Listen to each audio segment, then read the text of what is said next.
Over caution. Some people never will have much. They're too cautious. Now, you can also be too reckless, but you can also be too cautious. This is called the timid approach to life. And my caution was always the risk. Risk used to drive me right up the wall.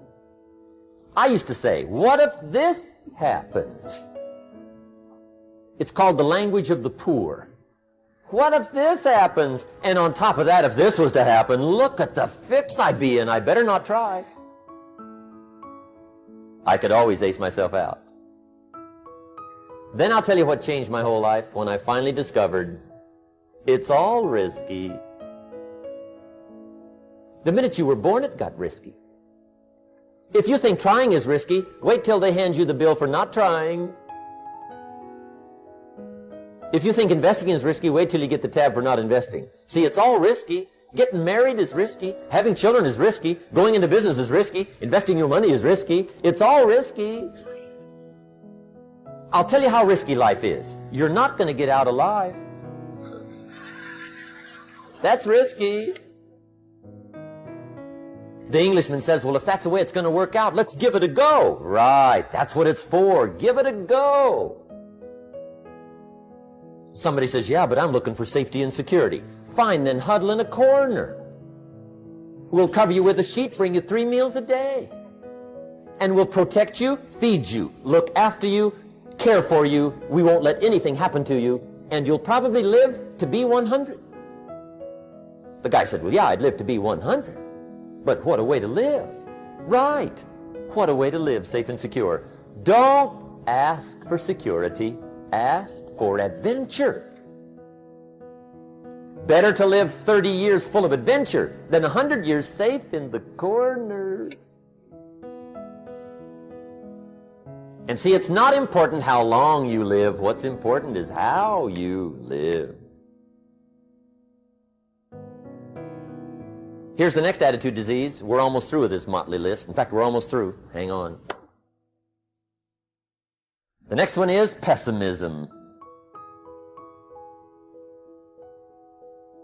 Pessimism, the deadly disease of always looking on the bad side, the problem side, the difficult side, checking all the reasons why it can't be done. The poor pessimist leads an ugly life. He doesn't try to figure out what's right. He tries to figure out what's wrong. He doesn't look for virtue. He looks for faults. And when he finds them, he's delighted. How ugly. This is the poor guy who looks through the window, doesn't see the sunset. He sees the specks on the window.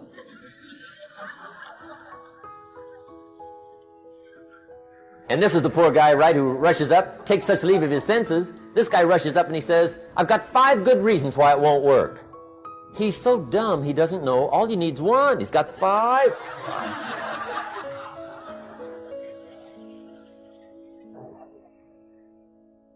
To the pessimist, the glass is always half empty. To the optimist, the glass is half full. Why would the same measure affect people 2 different ways? Answer, it all depends on how you look at it. Our lives are mostly affected by the way we think things are, not the way they are. The way we think they are affects us most. There's a subject we don't have time to get into tonight called better thinking habits. One of the major things Shove taught me when I met him, he said, poor thinking habits keeps most people poor. Not poor working habits. Most people work hard, but they don't think hard. And Shove taught me that the mind is like a factory, a mental factory. And whatever you think about all day long pours ingredients into this mental factory. And that's what builds the economic, social, financial fabric of your life. He quoted me a Bible phrase that says, as you think, so you become. How awesome. When he talked about poor thinking habits, he had me. I used to start the day reading the morning newspaper. I mean, you can believe that or not. I'd get a cup of coffee and read the paper. I'd load up on wars and riots and murders and stabbings and killings and bank robberies and muggings and car wrecks and tragedies. I'd even read the back pages. I seem to like that stuff for some weird reason. I'd load up on all that, and then I'd start the day. You can imagine the kind of days I used to have. You walk around on your financial knees. They call you economic peewee.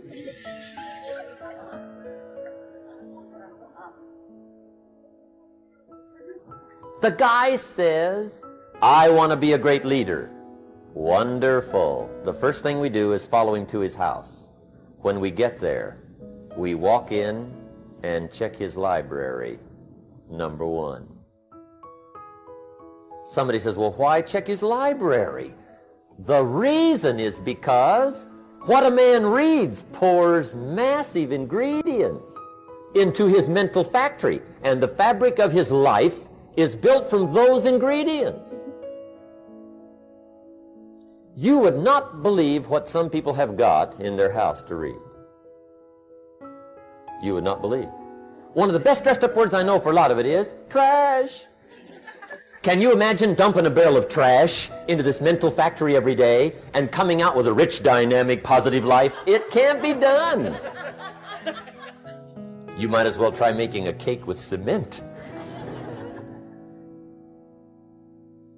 The kids back in Danbury, Connecticut, high school, they're asking me questions one day. I'm talking to the kids. Kids got good questions these days.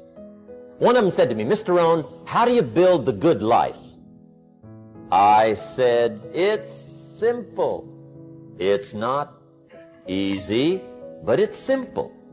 Here's how you build anything. Select the right ingredients, keep out the wrong ingredients, and it starts with thought. Everything starts with thought.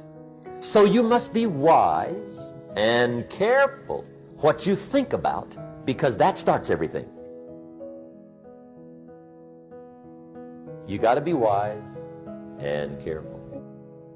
I asked the kids, what would happen if somebody dropped sugar in my coffee? They said, well, you'd be okay. I said, what if somebody dropped strychnine in my coffee?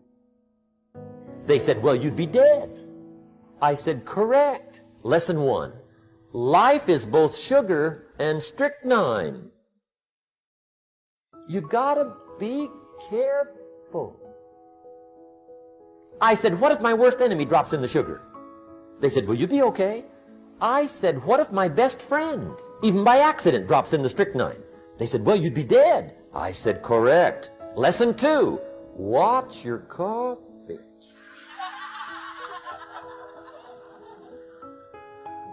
You got to be careful. See, it doesn't matter who hands you the bad stuff.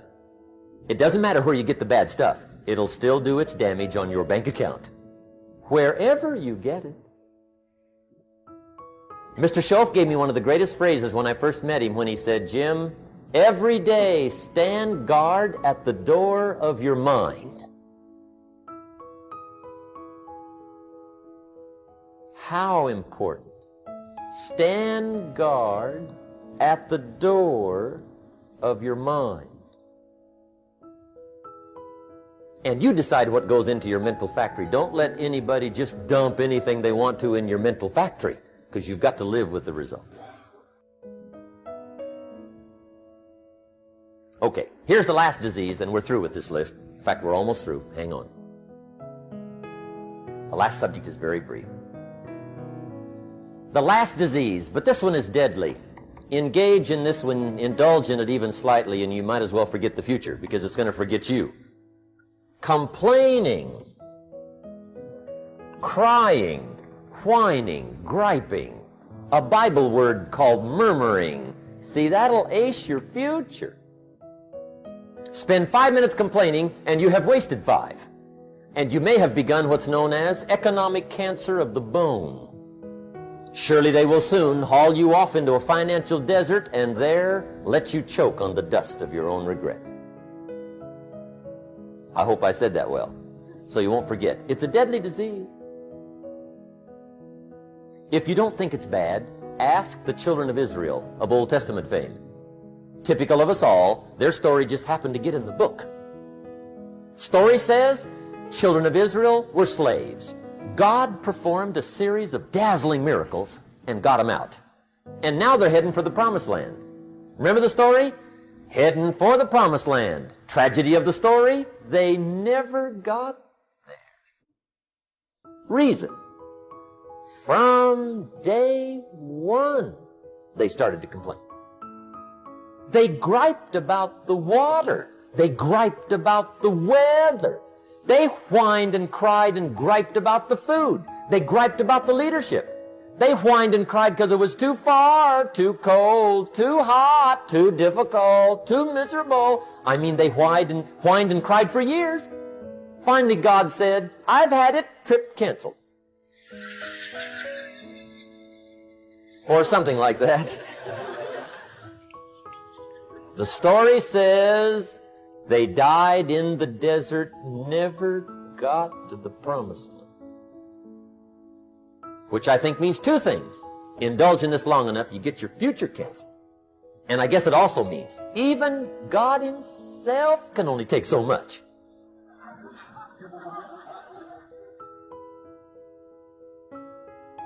Okay. Just be on the lookout of the things that can destroy all the good you start. The war is on. And this evening, tomorrow, mentally, personally, socially, economically, you got to make sure you're winning the war. And this is part of it.